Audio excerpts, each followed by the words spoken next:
Bonjour à tous. Alors ça y est, on s'est libéré de tous nos maux à Pessah. On a déclaré notre indépendance à Yom Ha'atzmaut. Alors est-ce qu'on est bon pour le service? Et là, la Torah nous dit prudence, petit pas. Allez-y prudemment. En fait, au moment de la sortie d'Égypte, le peuple juif a été libéré physiquement du joug des Égyptiens. Ils étaient pendant 210 années sous l'esclavage, ils étaient esclaves et ils ont été libérés de façon physique. Mais je crois qu'au niveau psychologique, on ne se libère pas de 210 années d'esclavage comme ça en quelques instants, seulement parce que ça a été fait physiquement. Il y a tout un processus qui doit être fait pour arriver vraiment à se sentir libre. Et en fait, ce processus qu'on est en passe, c'est le processus maintenant qu'on est en train de faire pendant la Sfirat HaOmer.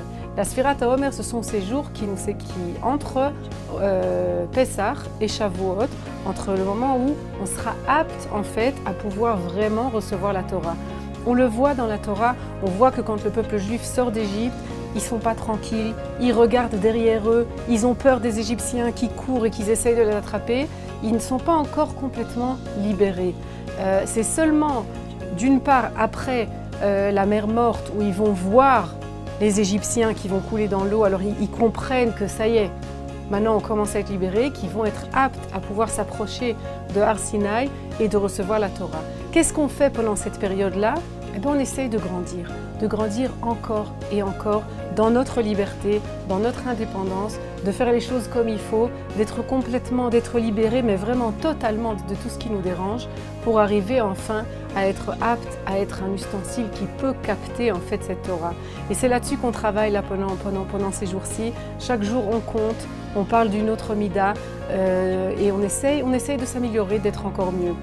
C'est aussi, la période du Homer est aussi une période un petit peu triste, en tout cas jusqu'à l'Ag BaOmer, où tous les élèves de Rabbi Akiva sont décédés. Pourquoi? Parce qu'ils ne se respectaient pas l'un avec l'autre. Alors c'est une période aussi où on essaie de renforcer les liens humains, le respect de l'autre, l'acceptation de l'autre. C'est sur cela qu'il faut travailler aussi pendant cette période-là.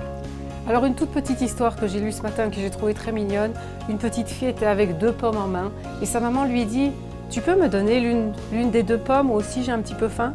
Et la petite fille regarde les 2 pommes et elle mord dans chacune des 2 pommes.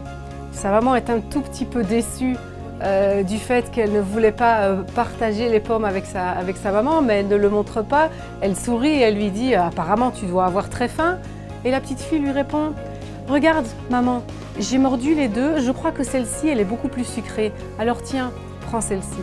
Ça, c'est juger positivement, c'est regarder le bon côté, la lumière qu'il y a dans l'autre et pas toujours les coins plus sombres. Ça, c'est ce qu'il faut faire pendant cette période de Sfirat HaOmer où on essaie de corriger toutes ces relations humaines, d'essayer de voir l'autre avec des yeux positifs, avec des yeux pleins de lumière, Bezrat Hashem, et qu'on soit tous prêts dans quelques semaines à recevoir la Torah. Shabbat Shalom à tous.